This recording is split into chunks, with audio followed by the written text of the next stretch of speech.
And you find when Maoris talk about the future, they use this term Kinga Wā o Mua, right? So they're talking really about the future, but when they refer to Inga Wā o Mua, they really refer to the past. But the word Mua means forward. So it's a metaphoric expression of saying, in order to go forward, I must understand my path and take it forward with me today. And however I can effect what I was today, it's going to be it's going to be the process by which we can make it relevant for tomorrow. So it's not a static or a reference to staying in the past, rather than it's this reference that you hear people saying te ao huri huri, te ao huri huri o te Māori. And the full reflection of that saying is saying the revolving world of the Māori that picks up its past, brings it into the present, and molds the future. But it travels forward on the axle of its strength, which is its whakapapa, right? And whakapapa, in that sense, is not confining it to genealogy, but it relates to the wholeness of whakapapa, which relates to papa kainga, papa whenua, and papa tuanuku, right? So it's a metaphorical reference that you begin at home, and this home that they're talking about is not the home, the physical home, it's the home from where you come from. And then you involve yourself with a whenua from which you belong to. And then as a consequence of that provides the process for you to broaden it to the world. And what I see this flora and fauna came is to have access to those resources in order that we can continue that journey. And in my view, while it might appear to be exclusive for Māori, my knowledge of Māori, there's the exclusiveness has to be seen that they need it for themselves in order that they can participate in the world and make worthwhile contributions. The flora and fauna claim, it's about meeting a standard that respects and acknowledges and recognises and implements Māori rights with regards to our taonga, control over our taonga, and the treaty rights that Māori were guaranteed with regards to tino rangatiratanga over our lands, forests, fisheries and other taongas. Our tupunas felt that they trusted the Crown, the Governor of the day, to remain as guardians for those particular areas for the time being, until we take kaitiakitanga of all those areas. They remain the guardians of all that for that particular time. But now the time is right for us to take over that guardianship and handing all that back. When we can get back to nature and what was natural of the Māori, we can pick that up and take it forward. So those things that was part of what people refer to tradition, I think we can turn those into contemporary paradigms for today, right? Because then all the information that we learn from our colonial forefathers will begin to make sense.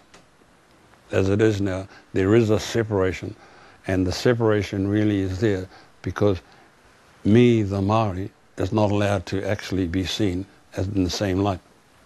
You have a look at our country today, and you have a look at what's going on today, and it's frightening, really.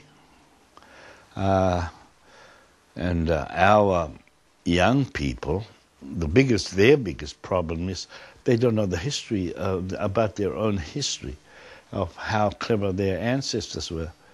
And as far as I'm concerned, I've seen it myself. We've taken young guys in here, and which, they were at risk.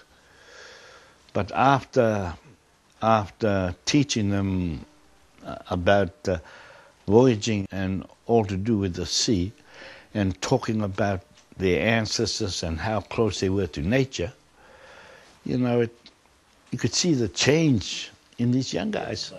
I think that's the biggest trouble with our world we're staying in today. They're not being taught the right things. I know.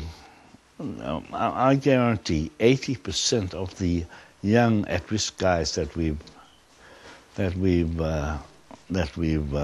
taught and worked with here are all back on the right track now, and it thrills me. And one of the things with learning or teaching our young ones is all the taongas that go with whatever they do. Say, for instance, waka building. Now, there's so many different stages from the time you enter the forest to the time it's ready to launch. And there's so many traditional things you got to go through, like, say, the krakia. We just don't go in, just take a log. Now, there's a special krakia for that, and all what I've studied and learned about is that our tupuna were very scared to even go and cut a tree down. So the krakia involves pacifying tane. And with waka building, you learn about the krakia, and you learn about how to pick a tree, because you can't just pick any kind of tree. Now, a tree that suits a waka is to have a tree with a heavy and a light side to it. And that shows you how close our tupunas are to nature. Now, the best tree for a waka is a tree that grows on the western side of a ridge. And the western side being the side that's, in the winter, all our rough weather comes from the west, and it slows that side down from growing. Now, the eastern side, where the sun rises, well, that's the sappy side of the wood, and that wood, on that side of the tree, it grows a lot quicker than the, not a lot quicker, but it grows quicker than the other side. So therefore, when you knock a tree down, that's on the western side of the ridge, when you knock it down, you'll find that the heart of the tree is close to the western side, because that's a slow-growing side. And this other side is a lot wider, and that's the light side of the tree. And when you carve that tree, you make sure that the heavy side is down the bottom, and that's for stability. The kadu is nice and stable, and it goes, it's no, yeah. So, you learn about that, and you learn about carving, and you learn about lashing, and you learn about krakia for launching, and all that. There's all different stages, knowing how, about building a canoe.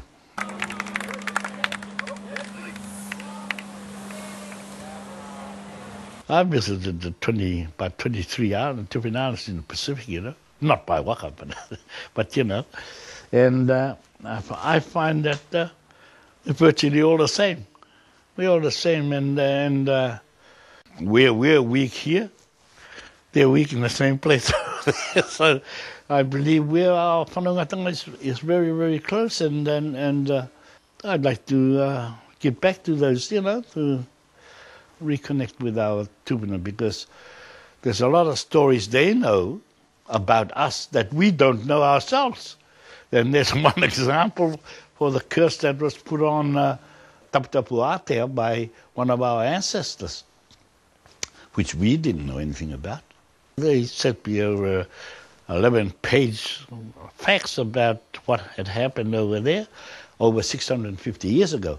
And that proves that they've been going backwards and forwards all these years. It's not just a once or two here and No, they'd be going back and forwards. That's what happened. We went over there and they wanted us to lift that curse that was put on there.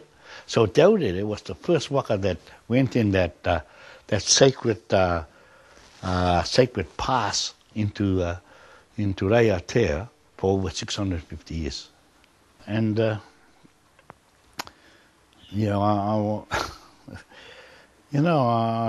couldn't get over that, and that makes me more keen to learn more about some of the stuff that they know that we don't know about ourselves. Maybe the time is right that we could get into a true partnership of sharing, of